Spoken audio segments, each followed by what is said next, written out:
용감한 토크쇼 직설 시작합니다. 먼저 주식시장 상황부터 살펴보겠습니다. 장현지 아나운서 전해주십시오. 이 시각 시황입니다. 간밤 뉴욕 증시는 숨고르기 장세를 보였는데 우리 시장은 7거래일 연속 올라갑니다. 다만 외국인들이 팔자 포지션을 잡으면서 지수 상승폭이 조금 약해진 상황인데요. 현재 코스피가 0.4% 오름세로 2,918포인트 가리키고 있고요. 코스닥은 0.22% 오름세입니다. 788포인트에서 움직임 보여줍니다. 수급 상황 보시죠. 유가증권 시장 매매 동향입니다. 오늘은 메이저 수급 주체 양 매도가 나옵니다. 외국인 현물 시장에서는 313억 원 매도 우위 보여주고 있고요. 다만 선물 시장에선 지금 1,100계약 넘게 순매수하고 있습니다. 기관 현물 시장에서 210억 원 매도 우위 보여주고 있고요. 오늘은 개인이 사자 포지션 취하고 있습니다. 현재 535억 원 순매수 기록합니다. 이어서 코스닥 시장입니다. 코스닥 시장에서는 외국인이 팝니다. 490억 원의 팔자 포지션 취하고 있고요. 반면 기관이 200억 원 순매수, 개인 역시 300억 원 가까운 매수 우위 나타내고 있습니다. 유가증권 시장 시총 상위 종목 거래가 확인하시죠. 오늘 반도체 투톱은 엇갈립니다. 삼성전자는 0.5% 약세로 59,600원, SK하이닉스는 1% 상승세 이어가면서 현재 거래가 242,500원으로 집계되고 있습니다. 삼성 바이오로직스는 1.4% 약세, 오늘 2차 전지 쪽이 좋은 흐름 보여주고 있는데요. LG 에너지 솔루션이 3% 가까운 강세 보여집니다. 거래가는 30만 500원이고요. 한화 에어로스페이스도 0.6% 오름세로 현재 91만 1,000원대 거래되고 있습니다. 6위부터 10위입니다. 현대차가 1% 강세입니다. 거래가는 20만 3,000원, KB금융이 0.56% 조정받고 있고 기아는 1.4% 오름세입니다. 거래가 98,300원이고요. HD현대중공업도 0.96% 반등하고 있습니다. 거래가는 42만 2,000원으로 집계됩니다. 이어서 코스닥 시총 상위 종목입니다. 코스닥 시장에서도 2차 전지 대표주인 에코프로 형제가 좋은 흐름 보여주고 있습니다. 우선 시총 1위 알테오젠이 0.25% 강세 이어가고 있고요. 에코프로비엠 3.9% 올라갑니다. 거래가는 98,500원. HLB가 0.56% 약세 보이고 있고 에코프로는 2.7% 오름세입니다. 거래가 45,650원이고요. 레인보우 로보틱스는 0.53% 약세입니다. 현재 28만 3,500원에 거래되고 있습니다. 6위부터 10위 보시죠. 파마리서치는 0.38% 약세입니다. 51만 9천원. 반면 휴젤은 상승세 이어갑니다. 0.68%, 0.54% 오름세로 거래가 37만 2천원이고요. 펩트론이 약보합 수준, 리가켄바이오도 0.25% 내려갑니다. 반면 시총 10위의 ABL 바이오는 1.8% 오름세입니다. 현재 거래가 8만 1,200원으로 집계되고 있습니다. 시장 특징적인 부분 체크하시죠. 남북 경협주가 어제 시간외 거래에 이어서 상승합니다.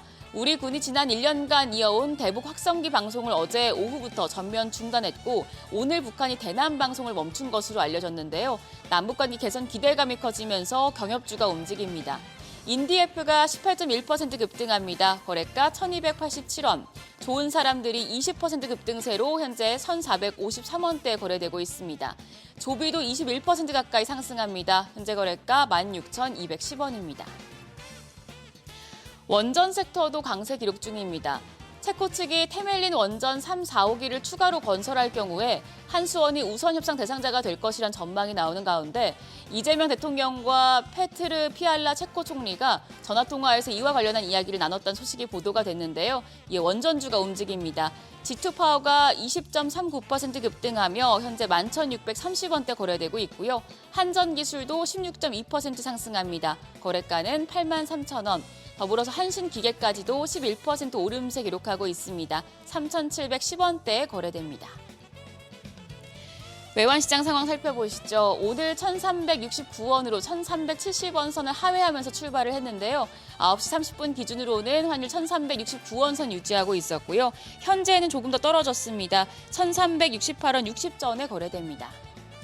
지수 다시 보시죠. 코스피가 0.39% 오름세로 2,918포인트 유지하고 있고요. 코스닥 0.16% 오름세로 787포인트입니다. 오늘 선물옵션 동시 만기일이라 수급적인 변화가 예상됩니다. 오후장까지 외국인과 기관 매매 동향 확인하시면서 대응하시길 바랍니다. 지금까지 시장 상황 전해드렸습니다. 네, 보신 것처럼 국내 증시 코스피 기준으로 7거래일 연속 계속해서 강세가 이어지고 있습니다. 자, 시장의 다양한 이슈들을 풀어보는 시장 따라잡기로 이어가겠습니다. 이인철 참좋은경제연구소 소장 나오셨습니다. 안녕하십니까? 자, 간밤에 미국에서는 또 주목해봐야 될 지표죠. 소비자 물가지수가 발표됐는데 예상보다 상승률이 좀 낮았어요. 그렇습니다. 아직 관세 영향이 물가에 채 반영되지 않고 있다라는 해석이 나올 수 있는데요. 네. 8월 CPI 지수가 이제 표면적으로도 2.4% 예상치를 밑돌았고 네. 변동성이 큰 에너지와 식음료를 제한 코어 지수 역시 예상치를 0.1% 낮아진 수치가 나타나고 있는데 에너지와 이제 서비스 가격이 내린 게 주요했어요. 그럼 이걸 네. 어떻게 해석할 것인가? 사실은 4월부터 차 관세, 품목별 관세 이어지고 있거든요. 네. 그럼에도 불구하고 신차 가격, 중고차 가격 떨어지고 있습니다. 그리고 의류 가격도 내렸어요. 주거비 상승세도 둔화되고 있고 이렇게 보면 트럼프 대통령이 지금 전 세계를 상대로 관세를 부과했지만 실질적으로 국내 기업들 유통업체라든가 제조업체들 가격 올리지 못하도록 찍어 누리고 있거든요. 정부가 통제하고 있는 상황이에요. 네. 그러다 보니까 아마존, 월마트 대부분 중국산 저가 사다가 팔아야 되는데 아직은 재고가 있으니까 가격을 올리지 않고 있다라는 얘기인데요. 다만 이제 지금 D-Day가 얼마 안 남았어요. 7월 8일입니다. 네. 이제 한 달도 채 남지 않았어요. 정말 다급해졌어요. 네. 다급한데도 불구하고 겉으로는 표면적으로는 태연합니다. 야, 4일까지 빨리 이제 최선의 한 가져와. 이제 거기에다가 이제 시간 디데이가 넘어갔으니까 굉장히 관세 협상에 적극적이면 이 상호 관세 이후에 연장도 검토해 보겠다. 이런 식으로 지금 밀당을 하고 있는 상황인데 한 개 국가만 합의를 했잖아요. 영국 외 모든 국가와 지금 다 협의는 진행 중에 있지만 물론 뭐 미국과 중국이 2차 협의에서 큰 틀에서 합의를 했지만 이것도 내용을 좀 들여다보면 합의인 듯 합의 아닌 것 같은 내용이 들어있기 때문에 네. 이 아마 이제 무역협상 결과 이 7월 8일 이후에 과연 얼마나 많은 국가들과 타결에 이르러서 이게 타결에 이르지 못한다라고 하면 미국 소비자들 그대로 덤터겠습니다. 그러니까 아마 관세 부담 영향은 아직 채 끝난 게 아니다라고 봅니다. 물가가 이제 계속해서 그래도 오르지 않고 안정적인 기조를 유지하니까 트럼프 대통령은 계속 연준을 향해서 금리 내려라 이 압박을 가하고 있단 말이죠. 하지만 아직까지 이제 곧 또 FOMC 열리지 않습니까? 금리를 내릴 것 같지는 않단 말이죠. 맞습니다. 지금 어쨌든 미국은 다음 주 이제 18일 현재 시간으로 이제 18일 이제 FOMC 회의 있고 하반기 4번 남아 있죠. 네. 총 5차례 연내 남아 있는데 사실은 6월은 뭐 금리 동결 전망이 압도적으로 우세합니다. 아무리 지금 인플레이션 지표 하나가 지금 예상치를 밑돌았다 하더라도 이게 뭐 제비 한 마리가 왔다고 해서 봄을 날리는 건 아니다. 아직 추가로 확인해야 될 지표들이 꽤 있고요. 네. 뭐 연준이 가장 중요시하는 PC 가격 지수라든가 그리고 고용 동향을 해야 되는데 근데 가장 중요한 관전 포인트는 뭐냐?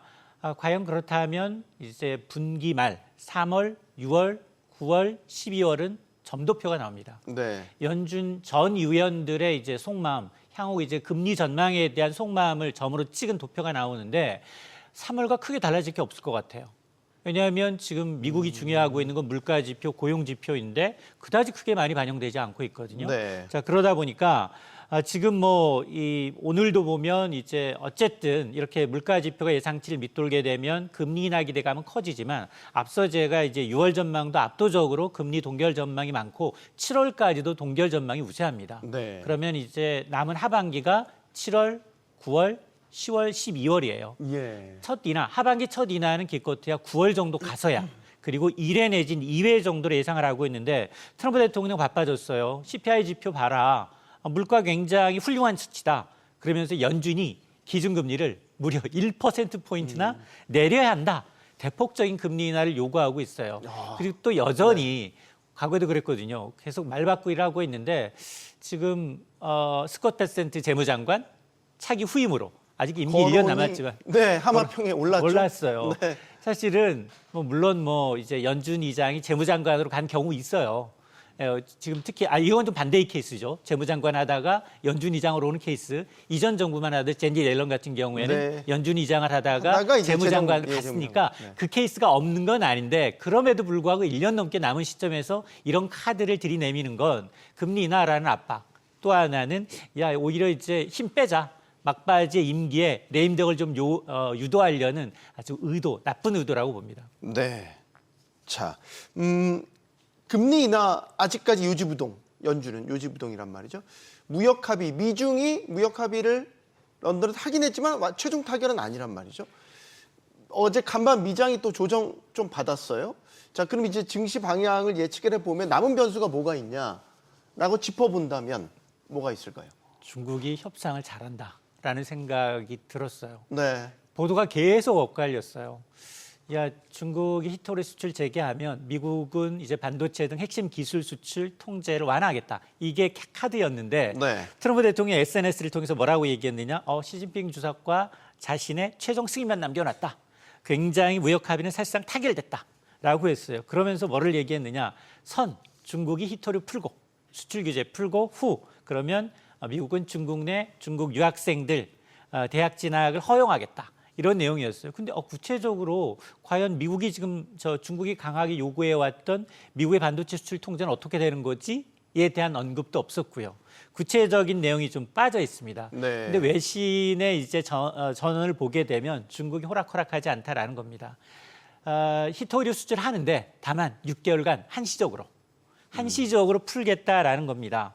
자, 그러다 보니 지금 미국은 사실은 대중국 히토리 의존도가 너무 높기 때문에 네. 첨단 산업 이제 이 군사용 필수 소재이기 때문에 결국 중국은 히토리를 무기로 빌미로 이제 협상의 지렛대로 활용하겠다라는 의지인데 근데 기존 관세 그대로란 말이에요.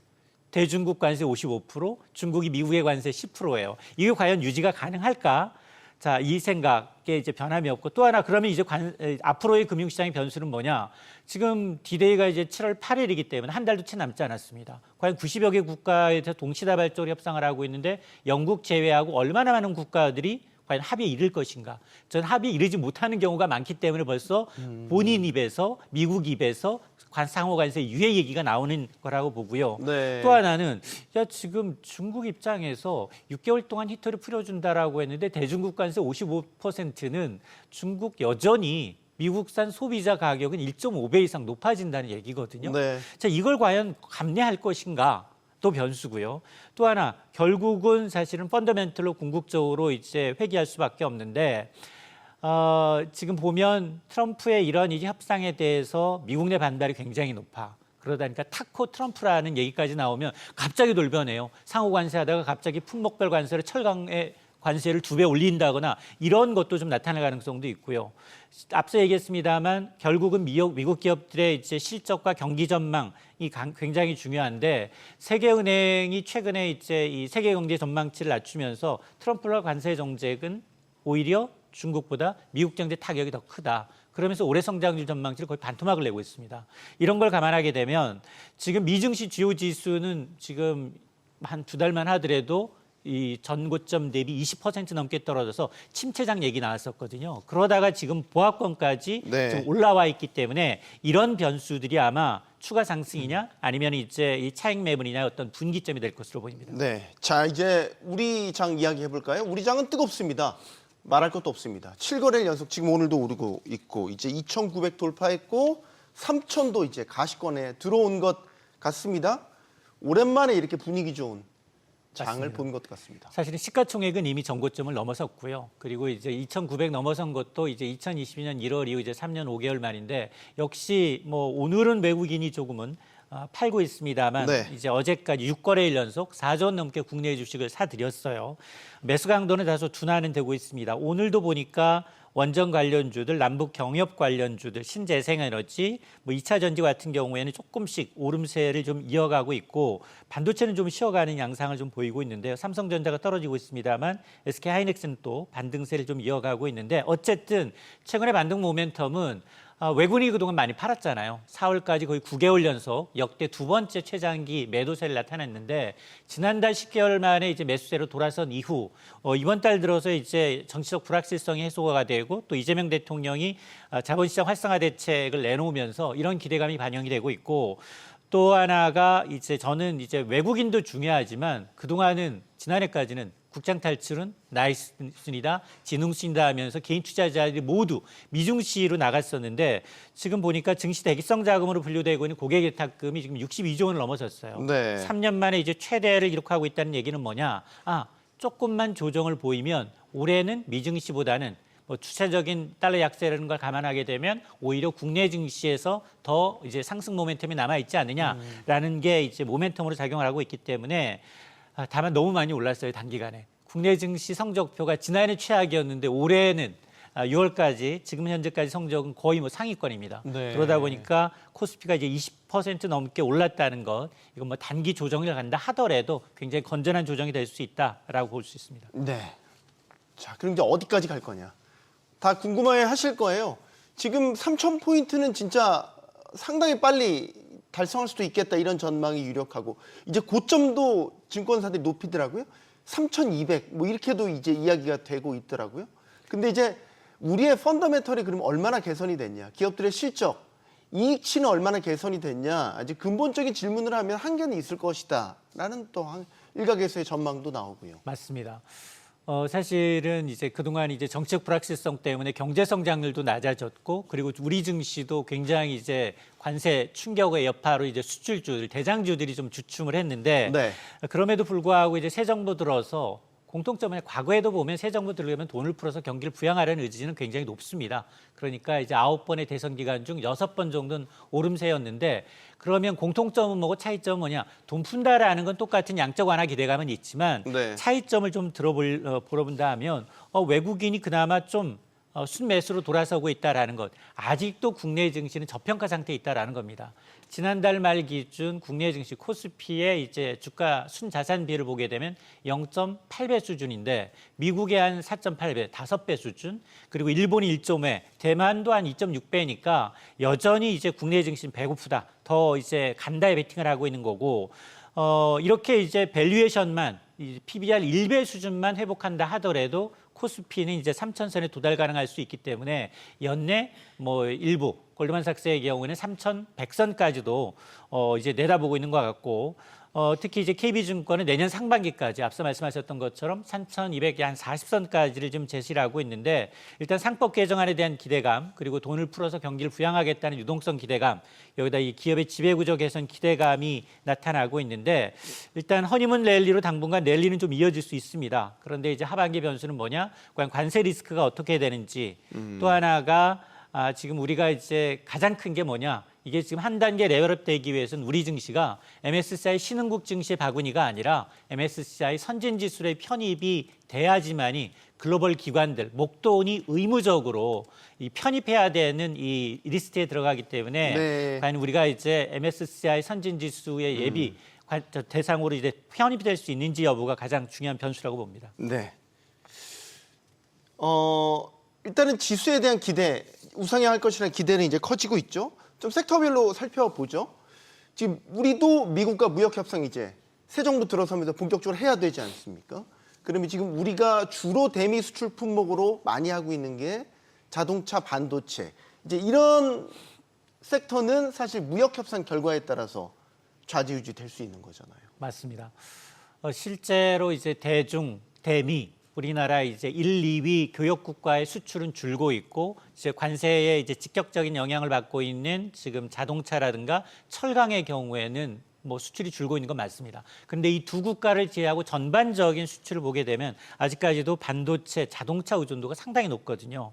자, 그러다 보니까 일단은 미중 무역 협상이 이제 2차 큰 틀에서 보면 일단은 이제 이 합의를 했기 때문에 네. 관세 타격 우려가 좀 해소되면서 이제 말씀하셨던 자동차나 많이 놀랐던 반도체주들이 다시 한번 주도주가 돼야 되지 않겠느냐. 그래야지 이제 3,000선 이후를 생각할 수 있다라는 의견이 있는가 하면 무슨 얘기냐. 그대로 조방원이다. 조선, 방산, 원전제 베팅하는 이제 이 전고점을 돌파했음에도 불구하고 또다시 주도주가 될 것이다라는 의견이 맞서고 있는데요. 저도 전자에 좀 무게가 갑니다. 왜냐하면 수출로 인해서 우리가 지금 굉장히 수출 의존도가 높고 내수가 이제 굉장히 회복되기가 좀 어려운 구조적인 문제점이 있기 때문에 지금 트럼프의 관세 정책이 지금 뭐 물론 G7 다음 주 회담을 비롯해서 이제 7월 8일 패키지까지 나오는 그 결과를 봐야 되겠습니다만 관세가 좀 유예가 된다면 관세 리스크가 좀 어느 정도 해소가 된다면 역시 대장주들 반도체 자동차주가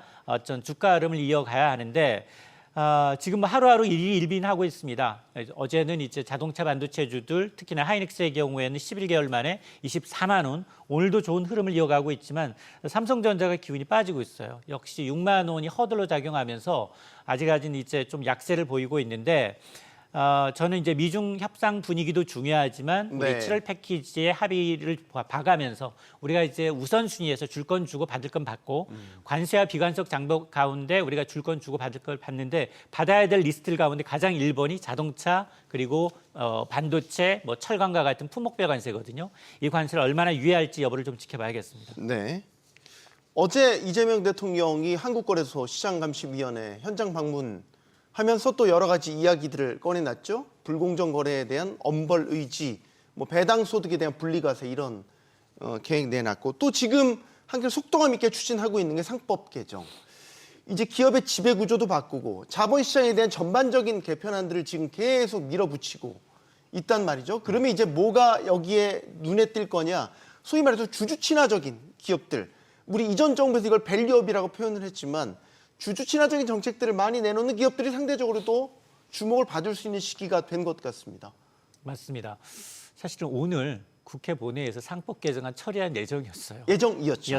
네. 근데 이번 주 5대 그룹 총수 만납니다. 그리고 이제 다음 주 G7 회담 가야 되는데 이걸 이제 사실 여당 마음만 먹으면 언제든 통과가 그렇죠. 가능한 이슈예요. 네. 그리고 상법 개정안은 통과돼야 되는 게 맞고요. 이사회 이제 충실 의무가 주주로 확대되는 건 당연한 건데 그럼에도 불구하고 이전보다도 더 강화됐다. 뭐 집중 투표제 활성화라든가 3%룰 신설이라든가 기업들이 경영권 방어에 조금 취약한 구조기 때문에 조금 반발하고 있는데 그럼에도 불구하고 새 대통령의 의지가 워낙 강해요. 네. 1,400만 개인 투자자들이 강력한 지지를 받고 있기 때문에 상법 개정안은 타이밍의 문제일 뿐 통과될 수밖에 없다. 그러면 상법 개정이 이루어지게 되면 굉장히 저는 증시에는 긍정적 효과가 더 크다라고 보거든요. 그래서 물론 뭐 취임 이후 이제 상법 개정안 수혜주로 분류되고 있는 저평가주들, 은행, 금융, 보험과 같은 금융 지주사들 상당히 이제 저평가된 주들이 이제 주가 상승세가 높은 게 사실이지만 그러나 이제 이처럼 속도감 있게 얼마나 진행하느냐 계속해서 기업들의 이제 눈치를 보지 말고 정말 입법이 이제 추진될 수 있는지 여부가 저는 더 중요하다고 봅니다. 네. 가상자산 시장도 살펴볼까요? 비트코인 가격이 또 좀 부침을 겪다가 최근에 또 11만 달러 회복했다가 지금 또 조정받고 있어요. 전망도 좀 왔다 갔다 해요. 맞습니다. 네. 이게 사실은 가상자산이 지금 보니까 오늘 어제까지만 하더라도 11만 달러 기준, 원화 기준 1억 5천만 원도 갔다가 지금은 한 10만 8,500달러. 원화 기준 1억 4,900만 원 정도 이제 거래가 되고 있는데요. 사상 최고치가 지난 5월 하순이었어요. 23일에 기록했던 11만 1,970달러 선이었었는데 지금 뭐 가상자산 이제 하락했다가 조금 오르는 이유는 일단 미중 무역 협상 이제 기대감이 있었고요. 또 하나가 과거처럼 이제 개인이 주도하는 게 아니라 가상자산 시장이 이제 이 기관들 굉장히 이제 기관 주도로 매수세가 이어지고 있다라는 것이 상당히 좀 의미 있는 변화고 특히 금이냐 아니면 가상자산이냐 사실 비트코인 현물 ETF나 금 현물 ETF의 자금 유입은 네. 비트코인이 3배 이상 많았습니다. 지난달까지도. 그러다 보니 여기다 트럼프 행정부들 이 주정부 차원에서 가상자산 규제 완화하고 있죠. 스테이블 코인부터 이제 법제하는 것들이 이제 한꺼번에 이제 있다 보니까 가상자산에 대한 기대감이 상당히 좀 커지고 있다라고 보는데요. 물론 뭐 지금 일부 번스탄과 같은 데서는 연내 13만 5천 달러 넘어서 한 20만 달러까지도 얘기를 하고 있는데 다만 달러 역사가 기조적으로 될 거냐. 지금 오늘도 사실은 달러 역사가 나타나고 있거든요.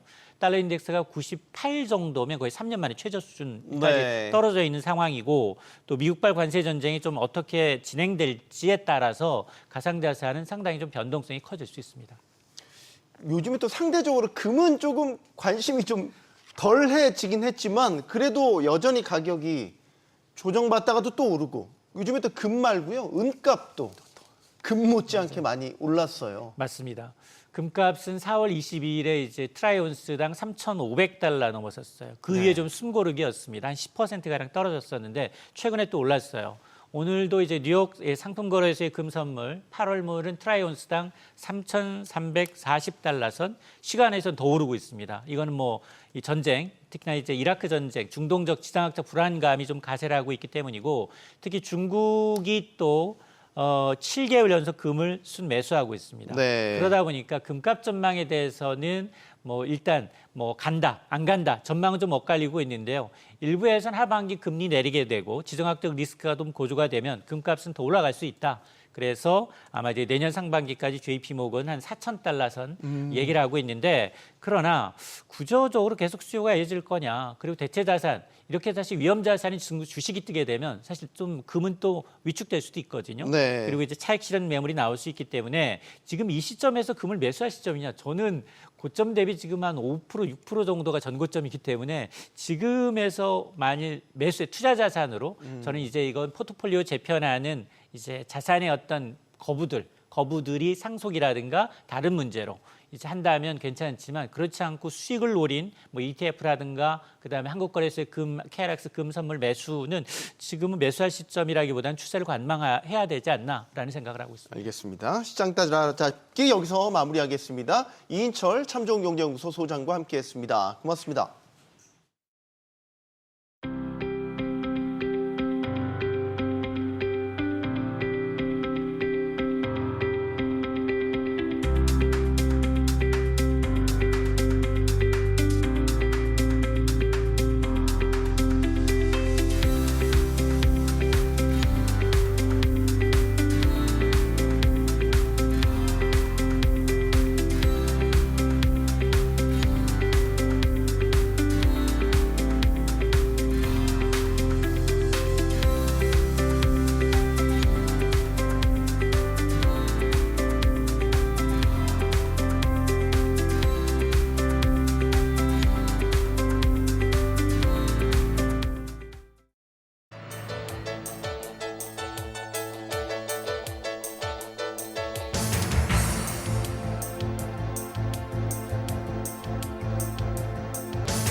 자, 올해도 최저임금을 둘러싼 노동계와 사용자 측의 갈등이 반복되고 있습니다. 갈등의 이유는 이번에도 최저임금을 올려야 한다는 노동계와 동결해야 한다는 사용자 측의 입장이 엇갈리고 있기 때문입니다. 역대급 내수 침체 속에서 고물가도 계속되면서 양측의 입장이 다 이해되는 상황이라서 쉽사리 합의점에 이르기는 어려울 것 같습니다. 여기에 배달 라이더와 같은 특수고용직 등에 대한 이 최저임금 적용 여부도 또 다른 갈등 요인인데요. 그럼 매번 을과 을의 전쟁이 돼버리는 최저임금 갈등 해법은 없는지 오늘도 머리를 맞대보겠습니다. 함께해 주실 분을 소개해드리죠. 일하는 시민연구소 김종진 소장 나오셨고요. 또 건국대 경영학과 윤동열 교수, 전 소상공인연합회 이사를 지낸 김기용 한국인터넷 PC카페 협동조합 이사장 나오셨습니다. 안녕하십니까? 안녕하세요. 용감한 톡쇼 직설은 SBS BG 뉴스 앱과 유튜브에서 실시간으로 시청이 가능합니다. 자, 노동계가 최저임금 최초 요구안 제시했습니다. 올해보다 14.7%를 올린 시간당 11,500원을 제시를 했습니다. 자, 일단 노동계 요구안 어떻게 보시는지부터 의견을 듣겠습니다. 소장님께 먼저 여쭙겠습니다. 올해 노동계에서 최저임금은 27% 내외로 예년에 올렸던 거에 비해서 한 절반 정도 됩니다. 14.7%이기 때문에 아무래도 경제 성장이나 물가 그리고 대외적인 경제를 고려해서 예정보다는 조금 더 소폭 현실을 고려한 최저임금 인상 요구안이라고 볼 수 있을 것 같습니다. 현실을 고려한 요구안이다. 이사장님께도 의견 좀 들을까요? 우선은 이 최저임금을 인상을 했을 때 부담을 할 수 있는 계층에 있는 소상공인의 어려움이 얼마나 가중되느냐가 좀 핵심 이슈일 것 같은데요. 네. 그러니까 뭐 무작정 최저임금을 올리는 것을 반대한다라는 의미보다는 현재 소상공인이 얼마만큼 어려운 상황에 처해 있는가가 우선 해결이 되고 난 이후에 이런 최저임금이라든지 각 계층의 그런 어려움을 해소하는 그런 부분을 좀 논의했으면 하는 바람이 큰 것이고요. 소상공인은 지금 회복 단계에 있습니다. 뭐 다 잘 아시겠지만 굉장히 어려운 상황에 놓여 있기 때문에 이럴 때 좀 어려움이 가중되는 것은 좀 지나치지 않냐라는 것이 저희가 좀 호소하는 바이죠. 네. 아까 이제 최초 인상률 기준으로 보면은 올해는 현저하게 좀 인상률 자체를 낮게 제시를 한 거니까 노동계도 어느 정도 좀 어려운 내수 침체 이런 상황들을 고려한 인상률을 제안했다라고 이제 이야기를 주시는데 어떻게 보십니까, 교수님? 뭐 예년에 비해서는 낮게 제시를 했죠. 보통 28% 정도 제시를 했는데 올해 같으면 14.7%고 네. 저희가 14.7%로 확정되지는 않을 것 같아요. 지금 240만 원 정도는 우리가 생계비로 했을 때도 좀 부족한 측면들이 있습니다. 이제 최저임금의 의미를 생각했을 때 고려를 해서 240만 원 정도로 하고 14.7% 인상을 고려했지만 문제는 이제 여전히 자영업자나 소상공인이 어렵다는 부분의 이슈입니다. 실제로 최근에 이제 소상공인에 대한 파업도 굉장히 많이 늘은 상태고요. 네. 그렇다고 해서 또 소상공인이 파업이 늘었다고 해서 이분들이 또 폐업을 할 수도 없는 상황이에요. 대부분이 생계형으로 소상공인을 하고 있기 때문에 그래서 여러 가지 부분들이 가중되다 보니까 올해도 저는 또 을과 을의 전쟁인데 좀 약간 이 폭이 임금에 대한 조정폭이 좀 줄어들었다 그렇게 보고 있습니다. 네. 사용자 측에서는요, 소상공인 기준으로 올해 월 평균 영업이익이 208만 원. 그러니까 못 떼고 해서 순수하게 벌어들이는 사장님이 벌어들인 이익이 이제 월 208만 원 수준이다. 그럼 이제 최저임금보다도 낮은 거잖아요. 그럼 차라리 알바하는 게 낫겠다. 이제 이런 얘기가 나온다라는 거죠. 이제 이 상태에서 만약에 지금 최초 요구한 대로 두 자릿수 인상이다? 그럼 정말 사장 때려치우고 그냥 알바하겠다. 이렇게 얘기하시는 분들 많아요. 예, 예. 그러니까 이제 최초 요구안이 14.7%이고 경영계는 예년처럼 아마 현실 고려해서 동결부터 시작을 할 겁니다. 그러면 네. 최종 타결률은 그 중간 전후로 이제 될 텐데 이제 자영업이나 소상공인이 이제 어려운 현실이죠. 폐업률도 높고. 근데 말씀하신 것처럼 차 빼고 포 빼면 뭐 208만 원 뭐 언저리면 최저임금보다 낮은 거 아니냐. 그럼 내가 아르바이트 하지 뭐 왜 이렇게 힘들게 자영업을 자본 투자해서 하느냐. 이런 얘기 하는데 또 반대편을 보면 근로자들도 노동자들도 차 빼고 세금 제외하면 200만 원이 안 됩니다. 이제 그런 근로소득세를 말씀하시는 예, 예. 사회보험 뭐 근로소득 다 빼면 네. 190만 원 이하여서 그래서 그럼에도 불구하고 자영업자들이 힘든 거는 이제 사실이고 근데 이건 구조적 요인이 한 세네 가지 있는 것 같아요. 소상공인 연합회 등에서 조사한 걸 보면 왜 자영업이 이렇게 힘드냐라고 그러면 최저임금 인상률이 1위가 아닙니다. 이게 무슨 말씀이세요? 2위도 아니에요. 원자력값 인상, 그리고 임대료 등, 기자재 이게 이제 1, 2, 3위에 해당되거든요.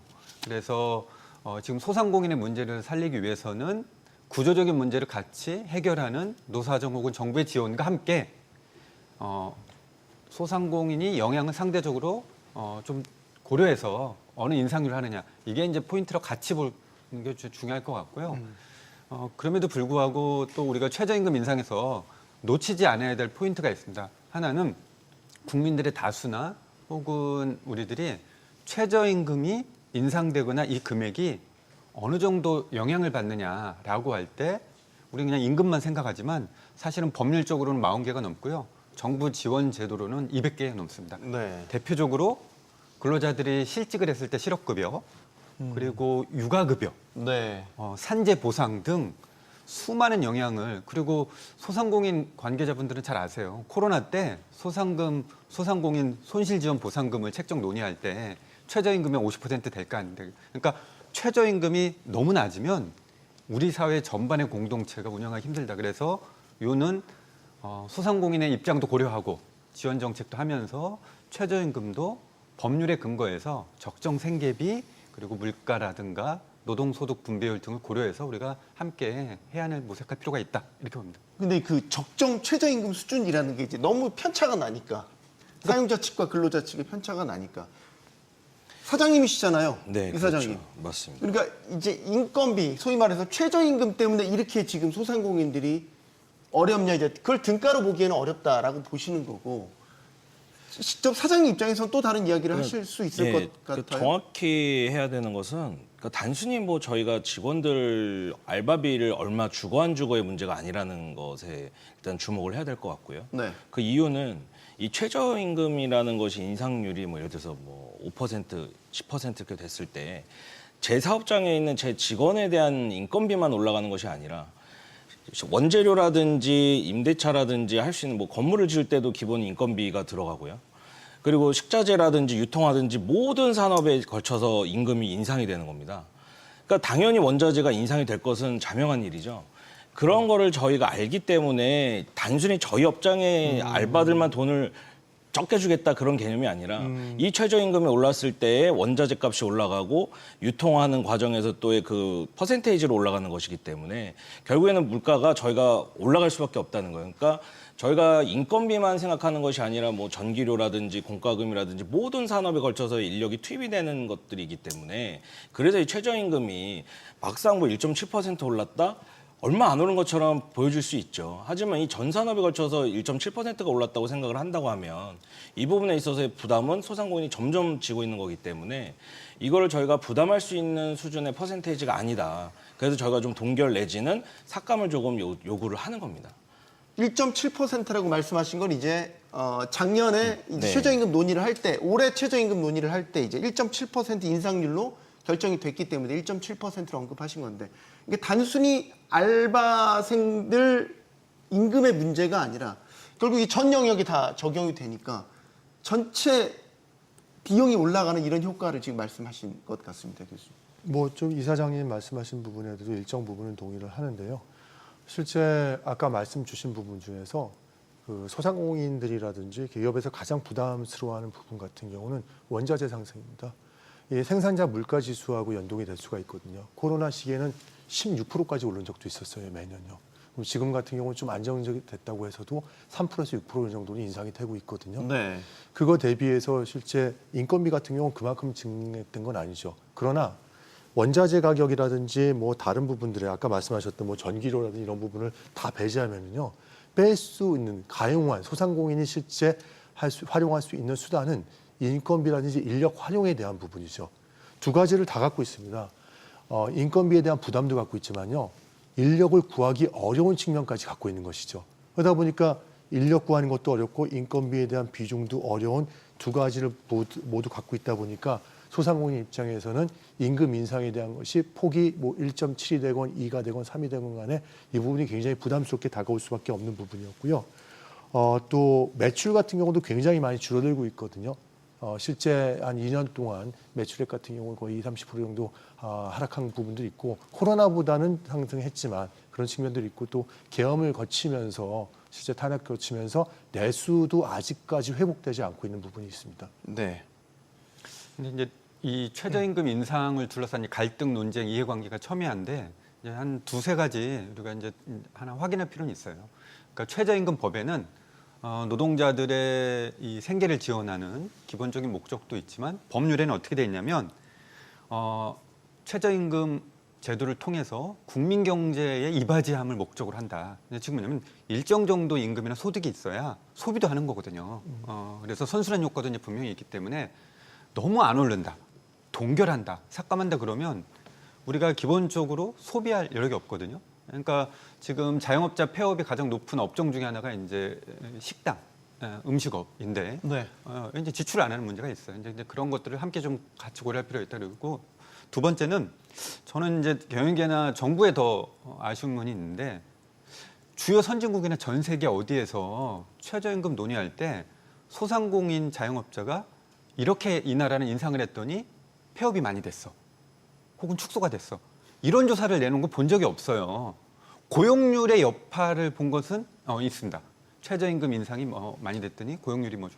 근데 다른 나라는 그러면 왜 최저임금 인상했을 때 지금 독일하고 프랑스가 뭐 18,000원에서 2만 원이거든요. 경제 성장률이나 구매라고 봐야 되겠지만 그냥 객관적으로 보면 최저임금 인상이 그 나라의 국가의 고용률에 어느 정도 영향을 미쳤는지 그거는 이제 찬반이 있는 것 같아요. 그리고 자료도 좀 있는 것 같고 논문에서도 서로 다툼이 있는데 소상공인 자영업에 미쳐서 최저임금 인상이 프랑스나 독일, 이탈리아가 소상공인은 12.5%가 폐업됐다라든가 이런 논문은 없거든요.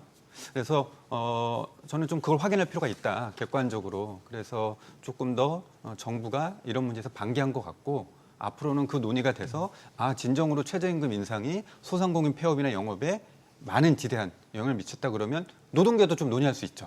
이게 의가의리의 문제는 아니니까 그렇게 좀 볼 필요 있겠다 말씀드립니다. 최근 한 조사에서 소상공인 얘기가 나왔으니까 17명, 70%는 내년도 최저임금을 인상하면 신규 고용 줄이겠다라고 이제 응답을 했어요. 이건 이제 고용률이 떨어지는 거겠죠? 이걸 이제 폐업과 직접적으로 연결 지을 수는 없지만 고용을 덜 한다라는 거는 여러 이제 사장님들 입장에서는 따져볼 거 아닙니까? 실제 수익을 낼 수 있는 것과 인건비의 상관관계 이런 것들 따져봤었을 때 결국 이게 조삼모사가 아닌가라는 생각이 드는 거죠. 많이 올리면 고용을 줄인다. 그럼 이제 이게 과연 누구에게 더 총이익이 큰 것인가? 그게 헷갈린다라는 거죠, 이 사장님. 그러니까 뭐 윤 교수님께서 말씀해주신 부분이 최저임금에 대한 인상을 우리가 지급할 여력이 부족한 것도 사실이지만 이것을 저희가 구할 여력도 이제 사라진다는 거죠, 결국에는. 그러니까 지금은 이런 부분에 있어서 워낙 최저임금이 좀 그 소득주도 성장에 관련해서 정책으로 인해서 굉장히 가파르게 상승을 했기 때문에 그 이후로 이 로봇 산업도 굉장히 많이 좀 발전을 하고 있고 사실 사람보다 이제는 그런 로봇 산업으로 저희가 좀 대체하는 이런 부분도 상당히 있습니다. 근데 이 최저임금을 인상할 경우 신규 고용을 줄이겠다라는 것이 엄포의 느낌은 아니고요. 그러니까 저희가 결국에는 대체할 수 있는 가족이 일하는 경향이 큽니다. 아니면 내가 혼자서 할 수 있는 방법을 찾는다든지. 그래서 아마 상대적으로 나홀로 사장이 점점 늘어나는 것이 이런 여파가 있을 거라고 보여지고요.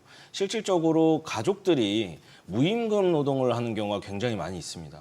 그래서 결국에는 이런 부분들에 있어서 또 다른 사각지대와 또 다른 피해를 많이 발생을 하고 있기 때문에 이런 부분이 좀 고려가 되어야 한다고 보여지는 거고요.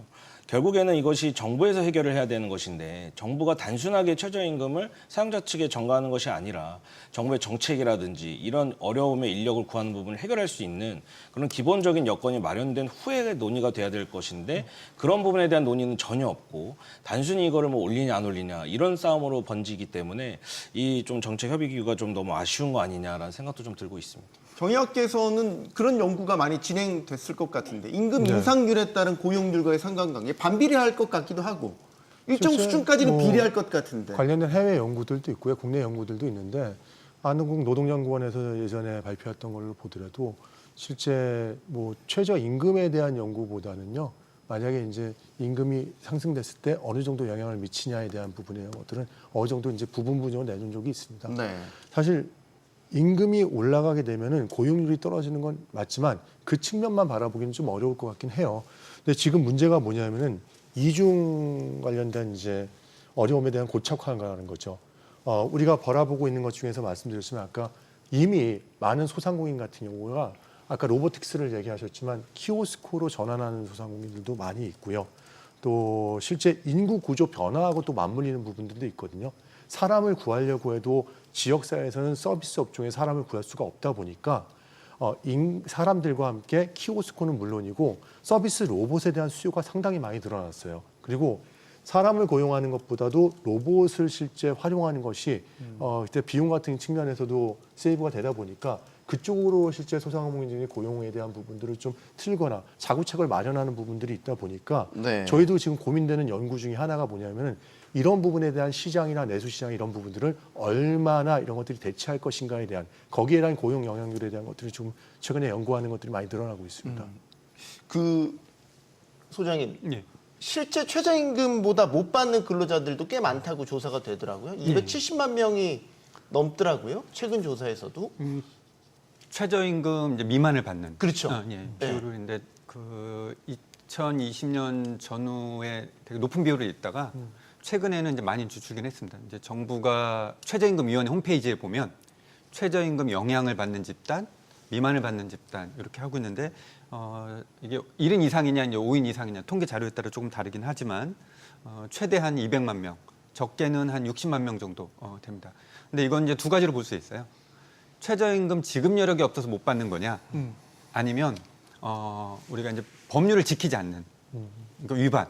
불법 여부도 따져봐야죠. 예. 그래서 이제 두 가지로 나눌 수 있고, 근데 그걸 차치하더라도 그러면 최저임금 인상이 과도하게 올라서 최저임금 못 받는 것보다는 사실은 임금 지급의 과정에서 이제 근로시간에 비례해서 우리가 사실은 이제 그 영세사업장은 근로시간을 실시간 체크를 하지 않거든요. 네. 이제 그런 요인 때문에 사실은 통계적으로 한 80만에서 200만 전후가 최저임금 미만이다 해서 이걸 해석할 때는 최저임금을 많이 올려서 못 받는 거냐, 아니면 임금 근로시간하고 비례해서 측정을 잘 하지 않아서 못 받는 거냐는 조금 따져볼 필요는 있습니다.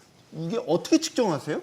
실제 이제 그 직원들을 일하는 시간을 이제 처음에 계약을 할 거 아닙니까? 하루에 몇 시간 이런 식으로 계약을 하는데 일의 특성에 따라서 그게 애매모호한 경우도 있잖아요. 그러니까 뭐 이게 업종에 따라 많이 달라지겠지만 예를 들어서 저희 이제 뭐 PC방 같은 경우를 이제 예로 들자면 저희는 이제 24시간 업종입니다. 그렇죠. 예. 예, 그렇기 때문에 또 상대적으로 다른 업종보다는 또 최저임금에 더 민감할 수밖에 없는 이제 이슈가 있고요.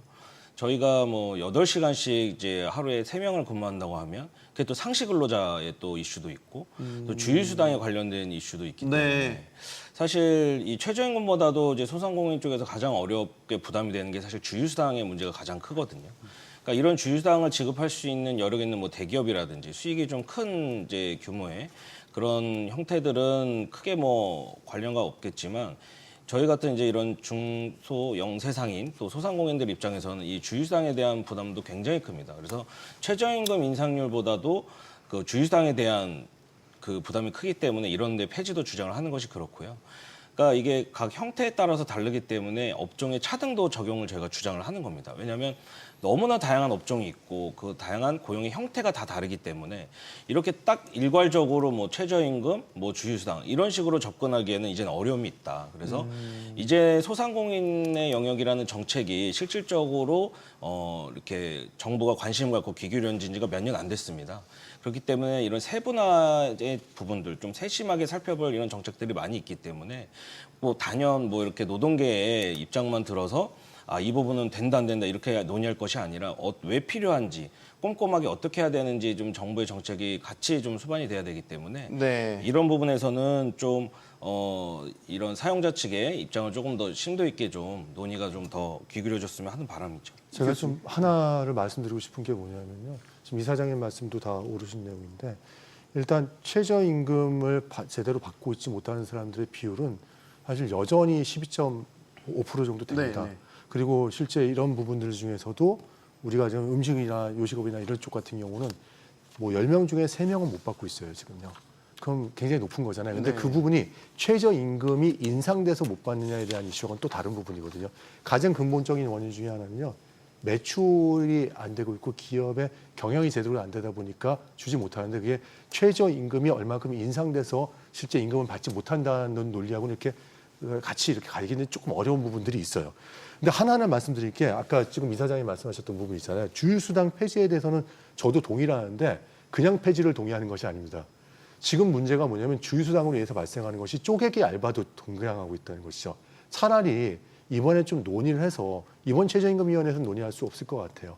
주휴수당을 반영해야 한다면은 주휴수당이라는 부분들을 최저임금에다가 반영하는 형태 같은 경우까지 뭐 고려를 해서 그러니까 아예 뭐 주휴수당을 7일 일해서 뭐 5일을 일해서 뭐 하루를 준다는 그런 부분들이 아니고요. 그런 부분도 고려해서 쪼개기 알바라든지 단기 일자리 중심으로 가는 것들을 좀 시장을 막는 것도 방법이지 않을까에 대한 부분이다. 왜냐하면 우리 소상공인 입장에서는 이게 그러다 보니까 쪼개서 이 시간 이하로만 할 수밖에 없는 부분이 있어서 계속 갈등의 소지가 되고 있는 부분이고요.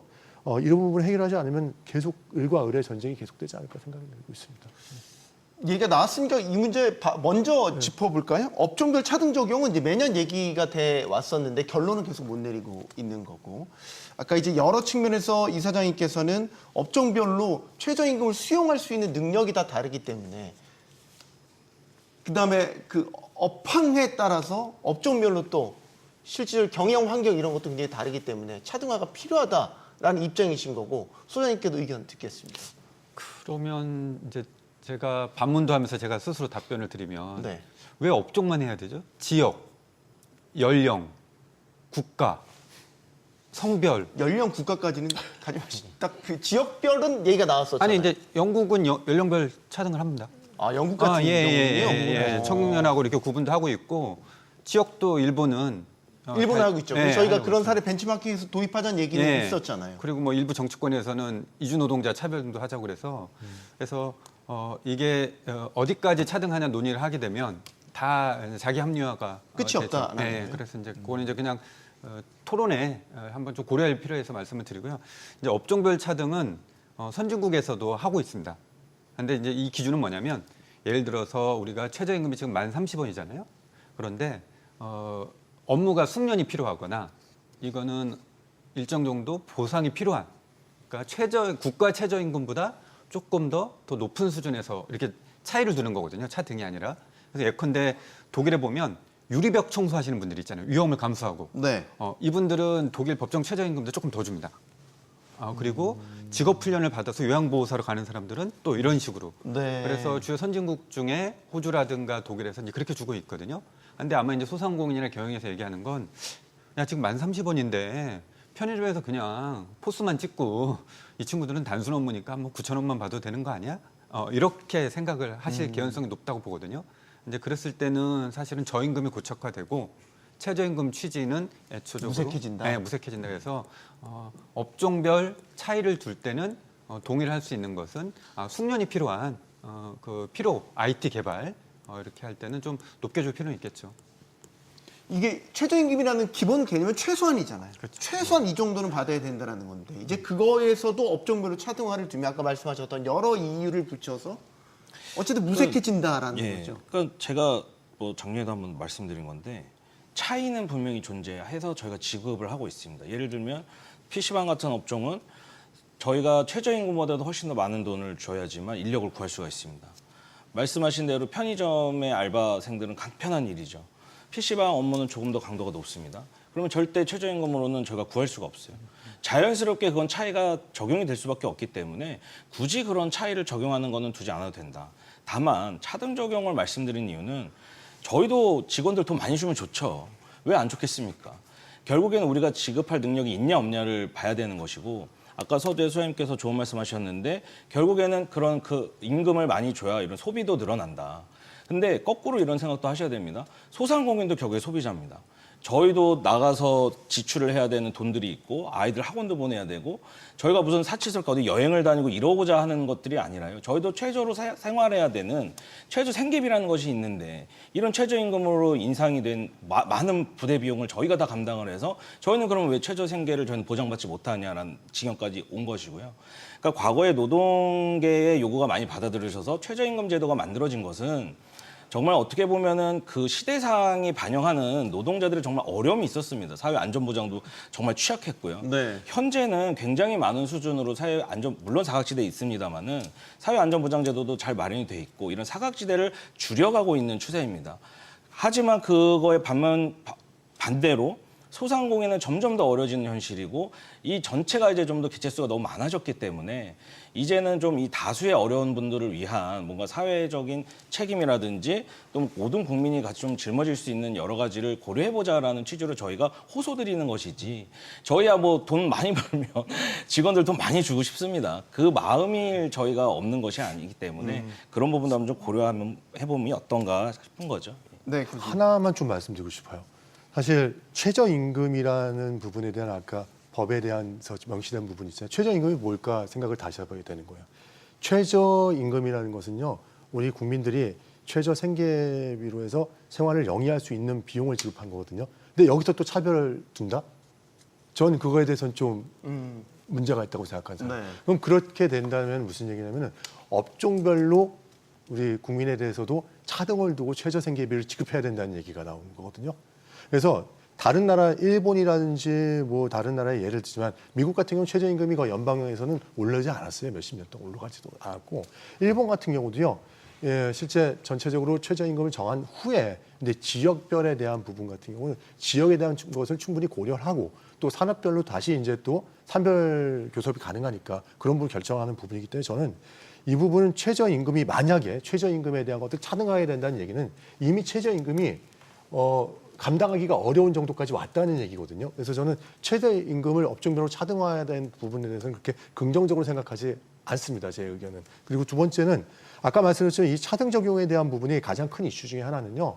우리가 오늘 다뤄야 될 내용일 수도 있는데 특구 플랫폼 프리랜서라든지 이와 같은 인적 용역에 대한 사업자들에 대해서 어떻게 적용할 것이냐에 대한 부분이거든요. 네.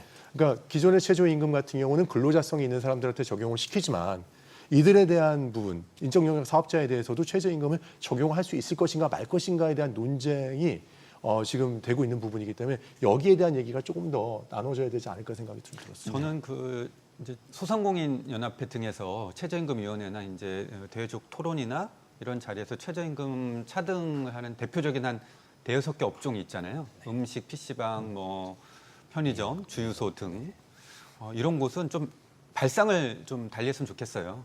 거기 최저임금을 차등을 두기보다는 그 업종에 대한 그에 준하는 만큼의 그러니까 예를 들어서 1.5% 차이를 둬서 300원 정도 더 차이를 이걸 역으로 계산해서 전체 여기 종사자가 아르바이트 시간제 직원 종사자가 계산하면 2조 정도가 인상되는 건데 산자부하고 기재부가 중소벤처기업부가 2조 정도 이 업종에 사회보험 지원, 인건변조 지원을 하는 노사 상생의 방식을 하는 게 뭐 우리나라 모든 표준산업 32개 업종을 다 차등 두작하시는 건 아니 게 명확한 것 같고요. 네. 지난 2, 3년 동안 최저임금을 둘러보면 대표적 업종이 이해도 되는 측면이 있기 때문에 좀 그렇게 해서 을과 을이 조금 상생하는 방식으로 해야 공동체도 살고 소비도 진작하고 이럴 것 같습니다. 이것도 지금 뜨거운 감자인데 특수고용직이나 플랫폼 종사 하시는 분들에 대한 최저임금 적용 여부 이것도 지금 노동계가 주장을 하고 있는데 사용자 측 반대를 하고 있단 말이죠. 이제 뭐 이런 거죠. 새롭게 등장한 업종의 이제 근로 형태인 것도 많이 있죠. 어떤 고용은 아예 자체 사업자를 내기도 하죠. 그래서 이걸 고용 형태가 아니라 사업자 대 사업자의 계약으로도 하기도 하고 뭐 일종의 이제 편법이 되기도 하는데 어떻게 보십니까? 이런 특수고용직이나 플랫폼 종사자들에게 최저임금을 확대 적용하자. 일단 이사장님께 먼저 듣겠습니다. 그러니까 뭐 늘 소상공인 입장에서는 걱정할 수밖에 없는 것이 이런 부분들을 시행하는 것에 대한 거부감이라기보다는 이것이 시행됐을 때 우리에게 끼치는 여파가 무엇이냐가 중요할 것 같습니다. 네. 실질적으로 이제 뭐 대표적으로 이제 그 배달 플랫폼에 이제 배달 기사님들이 좀 예로 많이 나오는 것 같아요. 근데 이제 그런 부분에 있어서 그런 배달 수수료라든지 이런 부분도 지금 현재는 저희가 온전히 소상공인들이 다 부담을 하고 있는데 이 부담에 대한 부분에 대한 인건비가 더 늘어난다고 했을 경우에 이 부담을 소상공인이 또 부담하는 것이 아니냐 이런 부분에서의 좀 어려움이 있는 것이고요. 그러니까 뭐 제가 늘 말씀드리지만 이것이 정부가 보장을 해주고 정부가 지원을 해주고 뭐 대기업이라든지 이런 플랫폼의 기업들에 대한 뭐 정부 정책이 수반이 돼서 하는 거라고 하면은 뭐 찬성 안 할 이유가 어디겠습니까? 하지만 이것에 대한 오로지 부담을 우리가 다 지어야 된다고 하는 거기 때문에 이게 버겁다고 저희가 얘기를 하는 거거든요. 네. 그러니까 이런 부분에 있어서 이것이 법적으로 이미 정의가 돼 있기를 이미 사업자로 정의가 돼 있습니다. 뭐 세금을 납부하는 방법부터 해서 모든 것이 이미 사업자로 분류가 돼 있는데 이것을 갑자기 뭐 근로자로 분류를 하겠다라는 것에 대한 이것이 최저임금위원회에서 과연 논의돼야 할 사항인가도 조금 고민인 부분이 있고요. 논의 대상이 아닐 예, 수도 있다라고 보시는군요. 네네. 그러니까 오히려 저는 이렇게 생각을 합니다. 노동자 입장에서 너무 이런 좀 말도 안 되는 카드들을 좀 들고 나와서 사실은 이런 부분을 타협을 하면서 최저임금을 인상을 위한 하나의 협상 카드처럼 쓰는 거는 아니냐. 그러니까 이런 부분에 왜냐하면 그 자리에서 논의될 사항이 아님에도 불구하고 네. 이걸 굳이 거기에다가 논쟁거리로 삼는 것은 이슈를 만들어서 또 다른 이슈를 덮기 위한 그런 형태로밖에 또 보여지지 않는 좀 것도 있거든요. 네. 그래서 이 부분에 대해서는 법적으로 판단을 하고 정부가 결정을 해야 될 사항이지 최저임금위원회 위원들이 결정한 사항이 또 아니라고 생각을 하는 거죠. 교수님. 네. 특수고용직 같은 경우는 예를 들어서 일하는 형태에 따라서 소위 건별로 그렇죠. 받잖아요, 수당 예. 같은 걸. 예. 그런데 이런 분들한테는 최저임금을 적용할 때 어떻게 해야 되냐라는 난제도 있단 말이에요. 굉장히 어렵죠. 왜냐하면은 아까도 잠깐 저희가 들어오기 전에 말씀을 나눴지만 실제 이 최저임금을 적용하는 방법 중에 하나가 일부 이제 노동부에서 주장하는 것 같은 경우는 시급으로 지급할 수는 지급하고 건수에 대한 것을 플러스를 하자 이렇게 얘기하는 부분들도 있고 또 이런 특수고용직으로 선택한 사람들 중에서는요 본인들이 근로자가 되기 싫어하는 사람들도 있어요. 그래서 저는 생각하는 게 이런 부분입니다. 근로자성에 대한 판단의 여부를 하는 부분들 같은 경우는 스스로도 할 수 있다고 봐요. 근데 문제는 뭐냐면요. 이들이 충분히 법적인 보호라든지 취약계층으로서의 보호를 받지 못하는 경우가 많거든요. 우리가 흔히 얘기하고 있는 이와 같은 말씀드렸던 배달 라이더들이라든지 경우에 따라 이런 분들 같은 경우는 본인이 실제 누려야 될 부분의 법적 보호를 누리지도 못하는 경우들이 많아요. 그럼 정부가 해줘야 될 부분이 무엇인지에 대해 생각을 해야 되거든요. 그럼 이 특고나 우리 얘기하는 플랫폼 노동자에 대해서 협의체라든지 관련된 목소리를 낼 수 있는 부분에 대한 것들을 협회를 지원해주는 부분들이 필요할 것이고요. 또 경우에 따라서는 이걸 최저임금 근로자로 무조건 다 포괄하는 것이 아니라 그들이 목소리를 내고 실질적으로 이런 부분에 대한 임금 체계나 복지나 여러 가지 부분에 대한 것들을 같이 논의할 수 있는 장을 먼저 만들어 줘야 되지 않을까에 대한 생각이 제 생각입니다. 근데 노동계의 요구 이면에는 사실 이런 특수고용직이나 플랫폼 종사자들이 최저임금에 미치지 못하는 실질적인 급여를 받고 있다라는 현실적인 문제도 있다는 거예요. 예, 그 이제 두 가지인데요. 이제 배달 플랫폼, 배달앱 A 회사, B 회사에서 일하는 분들이 15년 전에는 근로자였어요. 예전에는요. 네. 우리가 어떤 음식을 주문하거나 할 때 그렇게 되면 당연히 최저임금을 적용받고 근로기준법 적용받았죠. 그런데 15년 사이에 산업과 기술이 변하면서 그렇게 고용하지 않고 개인 사업자 네. 지위로 고용을 하게 되고 시급이 아니라 건 바이 건 하나 할 때마다 그렇게 됐는데 어떤 분들은 이제 많은 소득을 하기도 하지만 그분들의 다수는 뭐 6일, 7일 하루에 12시간 막 이렇게 일해야만 그 소득이 가능하고 평균적으로 보면 데이터의 차이는 있지만 어떤 분들은 최저임금도 못 받는 거 아니냐. 그래서 일부 해외 사례 이런 걸 준해서 우리도 이제는 새로운 임금의 보상 체계로서 배달하는 플랫폼 노동자들 같은 사람들도 최저임금법에 준하는 논의를 하자 이렇게 제기된 것 같고요. 한 3년 정도 된 것 같아요. 이게 최저임금 위원회에서 논의가 됐고 법률이 이제 5조 3항에 그리고 특례로 도급제로 혹은 시급으로 최저임금을 책정할 수 없는 사람은 다른 법령 대통령령에 준해서 논의할 수 있다면서 이게 이제 시작이 된 것 같습니다. 이제 두 가지인 것 같아요. 최근에 해외에서도 일부 이 배달하는 사람이 이제 근로자로 인정받고 네. 그리고 유럽연합에서도 근로자로 추정하는 지침이 이제 되면서 전 세계적으로 이제 핫 이슈로 법제화되기보다는 이제 핫 이슈로 올라왔고요. 일부 사례를 제외하고 이제 두 번째는 뉴욕이 이제 대표적으로 $19 정도로 시급제로 운영을 하고 있어요. 그래서 이게 아마 당장 올해 이게 결정되진 않다 하더라도 우리 사회 몇 년 안에 본격적인 아까 이제 말씀하신 것처럼 최저임금 좀 업종별 차등해야 되지 않냐. 이 논의 못지않게 도급 플랫폼 노동자들의 최저임금 시급 논의가 될 것 같아서 이건 좀 숙고가 필요하죠. 여기서 숙고라는 건 최저임금위원회가요. 공익위원들이 노동계 보고 작년에 연구해서 갖고 오라고 발표하고 올해 이제 이거 좀 신뢰성이 없다 이렇게 얘기한 거거든요. 그러면 이건 정부가 연구 조사를 해야 되죠. 그래서 가부를 판단해야 되고 네. 국민들한테 객관적인 자료여야 되는데 사실은 방임한 거다 이렇게 볼 수 있습니다. 하나만 덧붙여서 네. 말씀드리면 사실 지금 현재 최저임금이 1,300원 정도 되잖아요. 근데 인상안까지 하면 이제 조금 더 오르겠죠.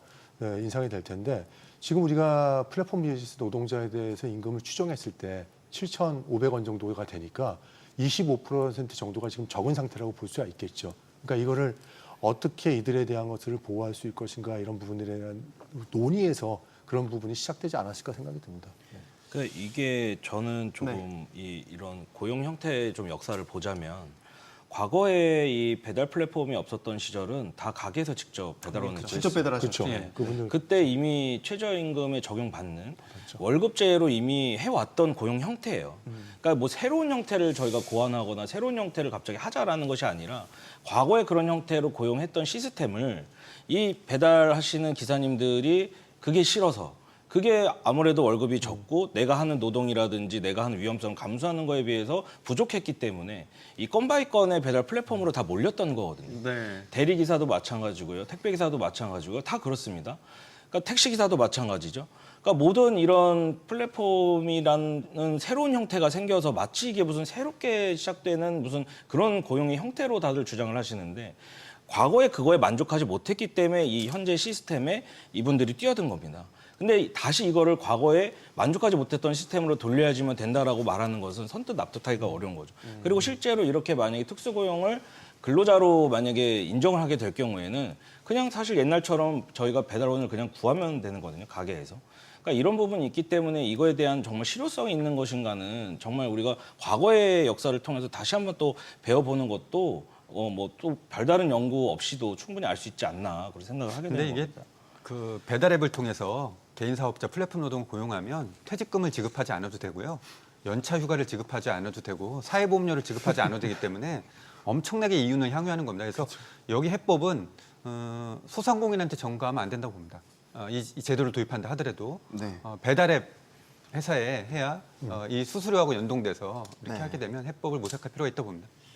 저희 직설에서 매일 토론을 진행하고 있습니다만 이 최저임금 토론이 제일 어렵습니다. 제일 복잡한 함수가 여기에 담겨 있는 것 같다는 생각을 하게 됩니다. 조금 다른 이야기를 해볼까요? 지금 이재명 정부 이제 들어서면서 추경 이야기 나오고 있습니다. 추경 이야기 나오고 있는데 이 추경 편성 방안 중에 하나로 코로나19 때 그때 그 상황이 어려워서 빚을 많이 졌던 소상공인 자영업자들의 빚을 탕감해주는 방안이 논의가 되고 있어요. 일단 빚 탕감이라는 것 자체가 여러 이제 갑론을박을 일으키고 있는 것도 사실입니다. 이건 교수님께 먼저 좀 의견을 네. 듣겠습니다. 직접적인 빚 탕감이 지금 거론이 되고 있습니다. 어떻게 네. 생각하십니까? 일단 기본적으로 코로나 팬데믹 때 여러 가지 손해를 봤던 자영업자들이 있어요. 첫 번째 말씀드리면 그때 당시에 비탄감을 해주거나 그때 당시에 지원을 제대로 했었어야 돼요. 저는 그렇지 못한 게 지금까지 끌어왔다고 생각을 하거든요. 그러다 보니까 지금 우리가 얘기하고 있는 것 중에 하나가 역차별 논란이 불거지고 있는 거예요. 성실하게 빚을 갚았던 사람들 같은 경우는 사실 받을 수 있는 돈이 없는 비탄감이 안 되는 것이죠. 네. 그렇지만 계속 사업체가 이제 점점 안 좋아질 수밖에 없지 않습니까? 내수도 안 좋아지고 여러 가지 상황이 되다 보니까 그런 부분인데 어떻게든 간에 이 빚에 대한 부분은 정부가 일정 부분 책임을 져야 된다는 것에 저는 동의를 합니다. 근데 이 부분이 전체적으로 어떤 방향성을 갖고 지원할 것인가. 2020년 4월부터 시작됐거든요. 이 빚탕감에 대한 빚에 대한 금융권 대출 같은 경우는 처음에는 이제 한시적으로 했지만 그 부분이 이렇게 증가하다 보니까 50조 가까이 돼 버렸습니다. 우리가 흔히 이걸 얘기할 때는 저희가 배드뱅크 설립 논의가 있죠. 있는 네. 것이죠. 근데 이제 미국에서 1980년도 때 이 배드뱅크에 대한 설립이 있었고 이에 대해서 부실채권에 대한 것들을 이제 줄이기 위한 방향으로 해서 제시가 됐는데 과연 우리는 어떤 기준을 갖고 어떻게 이 비탄감에 대한 부분들을 지원할 것인가에 대한 부분이 세부적으로 논의는 아직 안 됐어요. 그래서 충분히 이런 논의가 된 상태에서 아까 말씀드렸던 역차별에 대한 부분 그리고 소상공인이 피해를 입었던 부분에 대한 것들도 어느 정도 지금이라도 늦었지만 좀 회복을 시켜드려야 되지 않을까에 대한 생각들을 하고 있습니다. 명분은 그거죠. 코로나19라는 불가항력적인 상황이 터졌다. 우리 이 재난이 터지면 이제 재난 선포하면 거기에 대한 피해 보상이 주어지지 않습니까? 그러니까 그거와 같은 구조로 코로나19라는 불가항력적인 상황 때문에 자영업자 소상공인들이 불가피하게 빚을 졌고 그 빚을 탕감해 준다라는 거죠. 그러니까 이 취지와 목적이 가장 중요할 것 같습니다. 물론 코로나가 끝나고 나서 이 소상공인 자영업자들이 자생으로 잘 살아났고 이 경제가 회복이 됐다면 그리고 저희의 여건이 나아졌다면 아마 주장하지 않았을 내용이라고 생각을 합니다. 하지만 교수님 말씀하신 대로 그 이후에 뭔가 지원과 제도가 뭐 원활히 되지 못했고 네. 실질적으로 어떻게 보면 좀 골든타임을 많이 놓쳤다고 생각을 합니다. 그렇기 때문에 폐업률도 굉장히 높아졌고 앞으로 발생할 부실 채권에 대한 금융권에 대한 부담도 많이 높아졌을 거라고 보여지는 거고요. 아마 가장 이 찬반이 소상공인들께서도 많이 하실 겁니다. 왜냐면, 소상공인 안에서도요? 네, 왜냐하면 우리는 이미 갚았는데 그러면 우리 갚은 거는 어떻게 할 네, 거냐. 그렇죠. 형평성 논란이 거기서 있죠. 나는 이럴 거면 안 갚았겠지. 뭐 이렇게 말씀하시는 분도 더러 있습니다. 저도 뭐 저한테 직접적으로. 근데 저는 이렇게 생각을 합니다. 우선은 어려운 분들을 살려주자는 취지의 목적이 우선이기 때문에 그 부분에 대해서 첫 번째가 돼야 된다고 생각을 하고요. 그리고 이제 정부에서 해야 될 것은 이런 역차별이라든지 이런 도덕적 해이를 불러일으키지 않을 하나의 방법으로 성실히 갚은 분들에 한해서는 또 그분들에게 혜택을 줄 수 있는 것이 무엇인가. 뭐 예를 들면 뭐 세제 혜택이 될 수도 있고요. 뭐 전기료 혜택이 될 수도 있고 인건비 지원일 수도 있고 여러 가지 그런 또 하나의 포상에 가까운 뭐 개념인 거죠. 그러니까 정말 성실히 잘 갚으면 또 국가가 손해를 봤었던 부분에 대해서도 보상을 해준다라는 이 신뢰관계가 형성이 될이 중요하다고 생각을 합니다. 그러니까 국가가 국민이 무언가 대의를 위해서 희생을 했을 때 그 희생을 감수한 분들에 대해서는 명확히 책임을 진다라는 이 약속을 보여주셔야지 이후에도 발생할 수 있는 뭐 돌발 변수라든지 이런 나라의 어려움에 있어서 또 국민들이 뭐 꼭 소상공인뿐만이 아니고요. 각 업계 국민들이 또 나서서 이런 부분에서 또 스스로 희생할 수 있는 그런 또 하나의 패러다임이 만들어지지 않을까라는 생각이 있습니다. 소장님. 이제 그 윤 교수님도 말씀하셨는데 이제 코비드 때 팬데믹 시기에 일부 국가들은 헬리콥터 머니라고 해서 정부가 그냥 전폭적으로 이 국민 경제를 회복시키기 위해서 지원을 했습니다. 근데 우리도 한번 했죠. 당시에 사실은 이게 소극적이었거든요. 그래서 이게 이제 폭탄을 여기까지 안고 온 거고 9월 달에 이제 지금 소상공인 이 채무가 이제 만기 도래되는 게 한 47조 원 이제 가까이 됩니다. 그래서 일각에서는 이제 탕감을 하자는 측도 있고 정부 관계자들은 그냥 대출을 더 저금리하자고 하는데 일정 정도 이건 이제 국민적 용어로 보면 털고 갈 시점이 됐다. 그래서 그렇게 해야만 사실은 소상공인이 자립하는데 도움이 될 거라 이제 보는데 이제 가장 여기 핵심은 그러면 재정을 이제 어떻게 할 거냐 추경 문제가 있고 두 번째는 이제 그 아까 소상공인 이사장님 말씀하셨듯이 소급적인 형평성 이 문제가 있는 것 같아요. 그래서 소급적인 문제에 있어서는 다중 채무자를 갖고 있는 소상공인 우선 먼저 긴급하게 1순위로 하고 이제 단계적으로 그런 접근을 할 필요가 있다 봅니다. 그래서 역대 정부가 정권 출범 이후에 박근혜 정부를 제외하고 나서는 1, 2개월 이내에 다 추경을 뭐 적게는 11조 이렇게 했습니다. 그래서 지금 현재 민생 경제를 살리기 위해서는 추경이 시급하고 소상공인 1순위라고는 이제 국민들이 좀 하는 것 같아요. 다만 그 우선순위 그리고 그 소급 적용 형평성 이 문제를 어떻게 할 것이냐가 지금 이제 최대 낭만이라고 봅니다. 같이 연결되는 내용입니다. 지금 추경 편성 내용 안에는 지금 여당에서는 사실상 의지를 드러내고 있죠. 전 국민 민생 지원금 지급을 편성 안으로 지금 이야기를 하고 있습니다. 25만 원 정도가 거론되고 있죠. 이거 이제 소위 말해서 아까 헬리콥터 머니도 말씀하셨지만 전 국민한테 이제 민생 지원금 이렇게 주면 경기 살릴 수 있다, 경기 진작시킬 수 있다. 이제 이런 논리란 말이죠. 이렇게 지원금이 직접적으로 지역화폐가 되든 어쨌든 이뤄주면 정말 경기 자영업자 소상공인들 입장에서는 좀 도움이 많이 되는 면이 있나요? 먼저 현장 얘기부터 듣겠습니다. 일단은 뭐 분위기적인 측면에서는 굉장히 효과가 있을 거라고 보여집니다. 왜냐하면 일단은 이 소비를 좀 굉장히 소비 심리가 얼어붙어 있고 지금 소비를 안 하는 추세이기 때문에 뭔가 이제 좀 소비를 할 수 있는 거를 이제 물꼬를 트겠다라는 개념으로 이제 국가에서는 25만 원을 지급을 통해서 뭐 해보시려고 하는 것 같아요. 그래서 그런 부분에서 뭐 분위기 형성 차원에서의 접근이라고 하면은 저는 좋은 방안이라고 생각이 들지만 냉정하게 말씀드려서 정말 그러면 어려운 소상공인은 해결이 가능하냐라고 놓고 봤을 때 그거는 또 아니다. 왜냐하면 이 25만 원이라는 거는 개개인이 쓰고 싶은 곳에 가서 쓰시는 거기 때문에 정말 좀 어려운 분들까지 그게 여파가 미쳐질 수 있느냐는 건 좀 효과가 미비할 수 있다. 그래서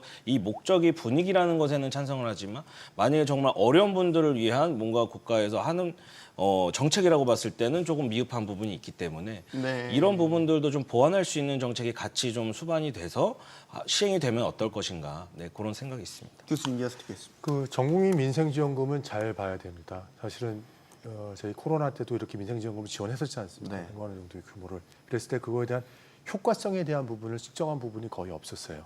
근데 지금 저는 얘기 드리고 싶은 게 뭐냐면은 우리가 어떤 방법을 선택하느냐에 대한 부분이거든요. 가장 큰 이슈는 아까 말씀하셨던 그 우리가 공급자라고 얘기할 수 있는 이제 소상공인들한테 이런 부분이 도움이 될 수 있는 부분들이 필요할 것이고 두 번째는 뭐냐면요. 이게 지역사랑 상품권으로 지원하겠다는 게 좀 다른 얘기긴 하거든요. 온누리 상품권과 지역사랑 상품권은 다릅니다. 지역사랑 상품권은 그 지역에서만 할 수 있어요.